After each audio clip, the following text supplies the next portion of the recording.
ನಮಸ್ತೆ ವೀಕ್ಷಕರೇ, ನಾನು ಈ ದಿನ ಅಣಬೆ ಪಲಾವ್ ಮಾಡೋದು ಹೇಗೆ ಅಂತ ತೋರಿಸ್ಕೊಡ್ತಾ ಇದ್ದೀನಿ. ಈ ಮಳೆಗಾಲದಲ್ಲಿ ಬಿಸಿ ಬಿಸಿಯಾದ ಈ ರೀತಿ ರುಚಿಯಾದ ಅಣಬೆ ಪಲಾವ್ ತಿಂದು ನೋಡಿ ಖಂಡಿತ ಇಷ್ಟಪಡ್ತೀರಾ. ಹಾಗೆ ಮತ್ತೆ ಮತ್ತೆ ಮಾಡ್ತಾ ಇರ್ತೀರಾ.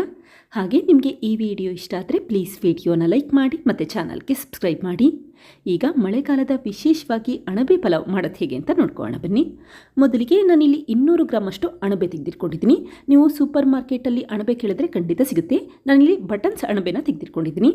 ಈಗ ನೀರಿನಲ್ಲಿ ಚೆನ್ನಾಗಿ ತೊಳೆದಿಟ್ಕೊಳ್ಳಿ. ತೊಳಿಬೇಕಾದ್ರೆ ಈ ರೀತಿ ಒಂದು ಅರ್ಧ ಟೀ ಸ್ಪೂನಷ್ಟು ಉಪ್ಪು ಹಾಕಿ ತೊಳೆದಿಟ್ಕೊಳ್ಳಿ.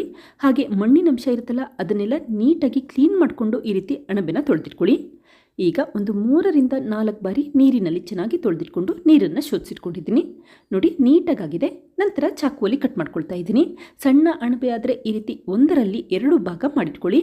ತುಂಬ ದೊಡ್ಡದಾದರೆ 1ರಲ್ಲಿ 3 ಭಾಗ ಅಥವಾ 4 ಭಾಗ ಮಾಡಿಟ್ಕೊಳ್ಳಿ. ಹಾಗೆ ನೀವು ಅಣಬೆಗಳನ್ನ ಹೊರಗಡೆಯಿಂದ ತಂದ ನಂತರ ತುಂಬ ದಿನ ಇಡ್ಲಿಕ್ಕೆ ಹೋಗಬೇಡಿ. ಆದಷ್ಟು ಫ್ರೆಶ್ ಆಗಿರಬೇಕಾದ್ರೆ ಉಪಯೋಗಿಸ್ಕೊಳ್ಳಿ. ಆವಾಗ ಆರೋಗ್ಯಕ್ಕೆ ತುಂಬ ಒಳ್ಳೆಯದು. ನೀವು ತುಂಬ ದಿನ ಹೊರಗಡೆ ಇಟ್ಟರೆ ಅಥವಾ ಫ್ರಿಜ್ಜಲ್ಲಿ ಇಟ್ಟರೆ ಆರೋಗ್ಯಕ್ಕೆ ಒಳ್ಳೆಯದಲ್ಲ. ಆದಷ್ಟು ಫ್ರೆಶ್ ಆಗಿರಬೇಕಾದ್ರೆ ಉಪಯೋಗಿಸ್ಕೊಳ್ಳಿ. ಅಂದರೆ ಈ ರೀತಿ ಪಲಾವ್ ಮಾಡ್ಕೋಬಹುದು ಅಥವಾ ಕರಿ ಮಾಡಬಹುದು ಅಥವಾ ಸಾಂಬಾರು ಕೂಡ ಮಾಡ್ಕೋಬಹುದು. ಈಗ ನೋಡಿ, ದಪ್ಪ ಅಣಬೆ ಆದರೆ ಈ ರೀತಿ 3ರಿಂದ 4 ಪೀಸಸ್ಗಳನ್ನ ಮಾಡಿಟ್ಕೊಂಡಿದ್ದೀನಿ. ಸಣ್ಣ ಅಣಬೆ ಆದರೆ 2 ಪೀಸಸ್ಗಳನ್ನ ಮಾಡಿಟ್ಕೊಂಡ್ರೆ ಸಾಕು. ಈಗ ಕಟ್ ಮಾಡಿರುವಂಥ ಅಣಬೆನ ಹಾಗೆ ಎತ್ತಿಟ್ಕೊಂಡಿದ್ದೀನಿ. ನಂತರ ಮಿಕ್ಸಿ ಜಾರ್ಗೆ 5 ಹಸಿರು ಮೆಣಸಿನ್ಕಾಯಿ ಹಾಕಿದರೆ ಈ ರೀತಿ ಒಂದು 15 ಬೆಳ್ಳುಳ್ಳಿ ಅಷ್ಟು, 2 ಇಂಚಷ್ಟು ಉದ್ದದ ಶುಂಠಿ, ಹಾಗೆ 1/4 ಟೀ ಸ್ಪೂನಷ್ಟು ತರಿತರಿಯಾಗಿ ಕುಟ್ಟಿರುವಂಥ ಚಕ್ಕೆ, 2 ಲವಂಗ, ನಂತರ ಅರ್ಧ ಹಿಡಿಯಷ್ಟು ಕೊತ್ತಂಬರಿ ಸೊಪ್ಪು ಹಾಕಿದರೆ 1/4 ಹಿಡಿಯಷ್ಟು ಪುದೀನ ಸೊಪ್ಪು ಹಾಕ್ಕೊಳ್ತಾ ಇದ್ದೀನಿ.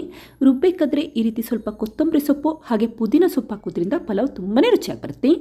ನಂತರ 2 ಟೇಬಲ್ ಸ್ಪೂನಷ್ಟು ಒಣ ಕೊಬ್ಬರಿ ತುರಿ ಹಾಕ್ಕೊಳ್ತಾ ಇದ್ದೀನಿ. ಹಸಿ ತೆಂಗಿನಕಾಯಿ ತುರಿ ಉಪಯೋಗಿಸ್ಕೊಳ್ಳಿ.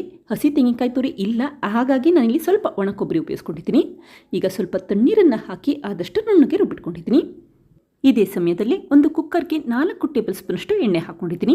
ನಂತರ ಗರಂ ಮಸಾಲ ಪದಾರ್ಥಗಳನ್ನ ಹಾಕ್ಕೊಳ್ತಾ ಇದ್ದೀನಿ. ಹಾಗೆ ಅರ್ಧ ಟೀ ಸ್ಪೂನಷ್ಟು ಸೋಂಪು ಹಾಕಿ ಫ್ರೈ ಮಾಡಿಟ್ಕೊಳ್ಳಿ. ಸೋಂಪು ಇದ್ದರೆ ಉಪಯೋಗಿಸಿ, ಬೇಡ ಅಂತಂದರೆ ಹಾಕಲಿಲ್ಲ ಅಂದರೂ ಕೂಡ ನಡೆಯುತ್ತೆ. ನಂತರ ಒಂದು ದಪ್ಪ ಈರುಳ್ಳಿನ ಈ ರೀತಿ ಉದ್ದವಾಗಿ ಮತ್ತು ತೆಳುವಾಗಿ ಹೆಚ್ಚಿ ಹಾಕ್ಕೊಂಡಿದ್ದೀನಿ. ಹಾಗೆ ಈರುಳ್ಳಿ ಫ್ರೈ ಮಾಡಬೇಕಾದ್ರೆ ಈ ರೀತಿ 1/4 ಟೀ ಸ್ಪೂನಷ್ಟು ಉಪ್ಪು ಹಾಕಿ ಫ್ರೈ ಮಾಡಿಟ್ಕೊಳ್ಳಿ. ಆವಾಗ ಈರುಳ್ಳಿ ಬೇಗ ಫ್ರೈ ಆಗುತ್ತೆ. ನೋಡಿ, ಈ ರೀತಿ ಈರುಳ್ಳಿ ಗೋಲ್ಡನ್ ಕಲರ್ ಬರಬೇಕು, ಅಲ್ಲಿವರೆಗೂ ಫ್ರೈ ಮಾಡಿಟ್ಕೊಳ್ಳಿ. ತಕ್ಷಣವೇ ಮೊದಲೇ ರುಬ್ಬಿಟ್ಟಂಥ ಮಸಾಲೆ ಹಾಕ್ಕೊಳ್ತಾ ಇದ್ದೀನಿ. ಹಾಗೆ ಈ ಮಸಾಲೆನೂ ಕೂಡ ಎಣ್ಣೆಯಲ್ಲಿ ಫ್ರೈ ಮಾಡಿಟ್ಕೊಳ್ಳಿ. ಆವಾಗ ಮಸಾಲೆಯಲ್ಲಿರುವಂಥ ಹಸಿ ಸ್ಮೆಲ್ಲೆಲ್ಲ ಹೊರಟೋಗುತ್ತೆ. ಈಗ ಮಿಕ್ಸಿ ಜಾರ್ಗೆ 1/4 ಕಪ್ಪಷ್ಟು ತಣ್ಣೀರನ್ನು ಹಾಕಿ ಆ ನೀರನ್ನು ಕೂಡ ಉಪಯೋಗಿಸ್ಕೊಳ್ತಾ ಇದ್ದೀನಿ.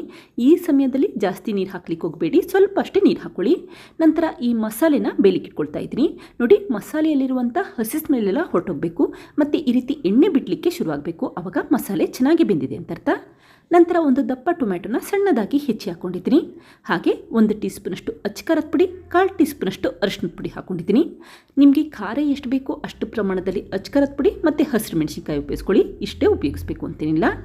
ಈಗ ನೋಡಿ, ಟೊಮ್ಯಾಟೊ ಸಾಫ್ಟ್ ಆಗಬೇಕು, ಅಲ್ಲಿವರೆಗೂ ಚೆನ್ನಾಗಿ ಫ್ರೈ ಮಾಡಿಟ್ಕೊಂಡಿದ್ದೀನಿ.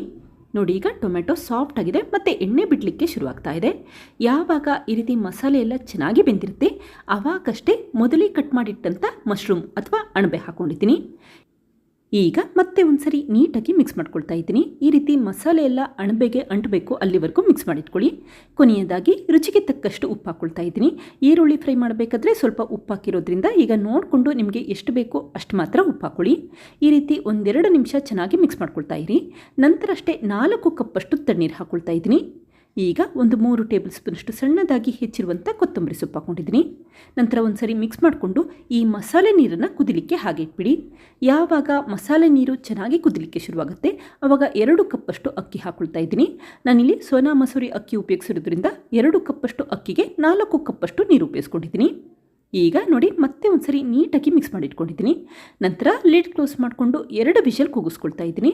2 ವಿಷಲ್ ಬಂದರೆ ಸಾಕು, ಚೆನ್ನಾಗಿ ಬೆಂದಿರುತ್ತೆ.